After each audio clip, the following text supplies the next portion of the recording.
Unfair at hindi patas kung totoo ang mga aligasyong umiiral ang backer at palakasan system sa hiring process ng mga guro sa Education Ministry ng BARM. Sa ginawang peace rally ng mga guro sa Cotabato City nitong nakaraang araw, ilan lang daw ito sa mga reklamo ng ilang mga guro kaya ang hiling nila na sana ito ay maimbestigahan.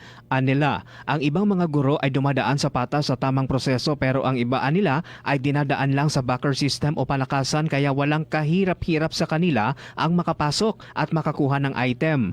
Kaya, ang hiling nila ay ipakita ang resulta ng hiring process maging ang mga scores. Bukod sa backer system, malaking pahirap din sa mga guro sa BARM ang mabagal na promotion. Nagpapakahirap daw ang ilan sa mga guro para sa master's o doctorate degree pero hindi nila ito binibigyang halaga ng ministry. Nasusuklian ba ang kanilang pagsisikap? Ilang taon nang nanatili ang marami sa salary grade 11? Ilang taon nang naghihintay, umaasa? Pati ang step increment kailangan pang applyan. Mark Anthony Taico, NDBC Bida Balita.